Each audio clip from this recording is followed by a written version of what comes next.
मिलत टाइम्स में आपका स्वागत है। मैं असरार अहमद। आए दिन नेपाल से हमारे रिश्ते बिगड़ रहे हैं। मोदी सरकार से अब कोई उनकी फॉरेन पॉलिसी पर सवाल करने की हिम्मत नहीं कर रहा है। नेपाल से एक बड़ी खबर आ रही कि नेपाल ने अपने विवादित नक्शे को संसद में पारित कर दिया है। जो कुछ दिन पहले उसने एक नक्शा बनाया था, आज उसको संसद के खास स्तर में पारित कर दिया है। लोगों ने उस पर वोटिंग भी कर दी है। एक वोट भी इस नक्शे के खिलाफ किसी ने नहीं दिया। कहाँ गई मोदी सरकार की फॉरेन पॉलिसी और कहाँ गया 56 इंच का सीना? कहाँ गई वो लाल आंखें? क्या सिर्फ पाकिस्तान को ही 56 इंच का सीना दिखाया जाएगा, क्योंकि उससे राजनीतिक फ़ायदा इस सरकार को मिलता है? जब नक्शा बना तो मोदी सरकार ने उसको गंभीरता से नहीं लिया। अब उसको मोदी सरकार की लापरवाही कहें या फिर मोदी सरकार की नाकामी, उस टाइम बात करना चाहिए था, लेकिन सरकार ने कोई बातचीत नहीं की, जिसकी वजह से नेपाल ने इस नक्शे को अपने संसद में पारित करा लिया। अब अगर कोई सवाल करेगा तो उस पर राजद्रोह का मुकदमा हो जाएगा।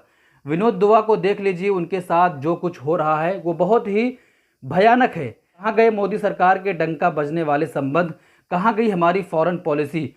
वहाँ की विपक्ष सरकार ने भी मोदी सरकार का साथ नहीं दिया। हालांकि वहाँ की विपक्ष पार्टियां नेपाल सरकार की धुर विरोधी हैं। कुछ दिन पहले नेपाल ने बॉर्डर पर काम करने वाले हमारे लोगों पर अंधाधुंध गोलियां चलाई थीं और एक शख्स की मौत भी हो गई थी। लेकिन क्या गोदी मीडिया में गुस्सा था?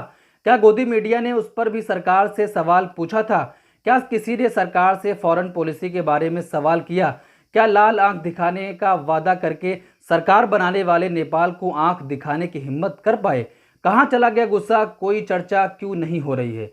और हाँ दोस्तों, नेपाल में एक और बदलाव हुआ है कि नेपाल की सीमा पर जो पहले सुरक्षाकर्मी होते थे वो दोस्ती वाले थे। उनके पास कोई बंदूक वगैरह नहीं हुआ करती थी, वो सिर्फ वैसे ही चौकीदारी किया करते थे। लेकिन अब बाकायदा नेपाल की सीमा पर, नेपाल के बॉर्डर पर ऐसे फौजी तैनात किए गए हैं जो ट्रेन शुदा हैं, जिनको ट्रेनिंग दी गई है। उनके पास बंदूकें भी हैं, उनके पास असलहे भी हैं। और आज नेपाल ने इस विवादित नक्शे को पारित भी करा लिया। नेपाल, पाकिस्तान और चीन तीनों पड़ोसी मुल्क से हमारे रिश्ते लगातार बिगड़ रहे हैं। ये 65 सालों में कभी नहीं हुआ था, लेकिन आज इस सरकार में ये सब भी होना शुरू हो गया है। आखिर इन 6 सालों ही में नेपाल से हमारे रिश्ते क्यों बिगड़ रहे हैं? इतिहास में पहली बार ऐसा हो रहा है कि नेपाल, जो हमारा बहुत पुराना दोस्त था, आज उससे भी हमारे रिश्ते ख़राब हो रहे हैं। आखिर मीडिया सवाल क्यों नहीं कर रहा है? क्या ये अब मान लिया जाए कि मोदी सरकार के फॉरेन पॉलिसी पर सवाल करना गुनाह हो गया है? क्या मीडिया पूरी तरह से सरकार के कंट्रोल में है? क्या आपको नहीं लगता कि आज अगर विपक्षी दल की सरकार होती तो आज Bharatiya Janata party foreign minister के इस्तीफे मांग रही होती? लेकिन आज मीडिया पूरी तरीके से खामोश है।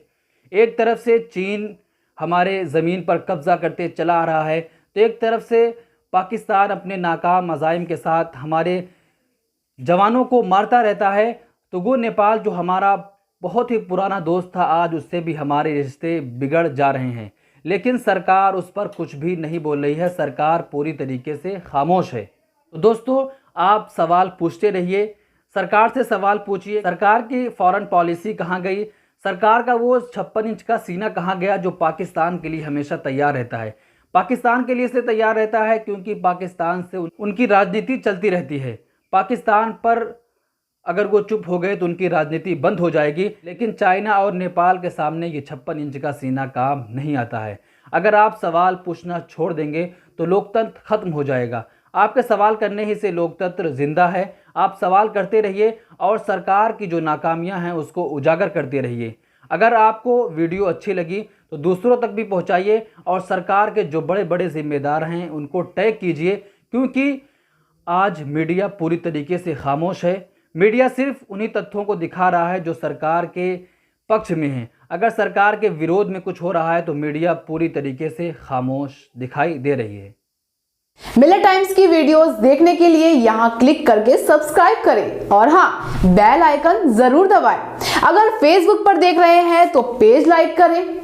ताज़ा तरीन खबरों और मज़ामीन के लिए विजिट करें हमारी वेबसाइट www.millettimes.com। हमारी ये वेबसाइट उर्दू, हिंदी, इंग्लिश तीनों लैंग्वेज में मौजूद है।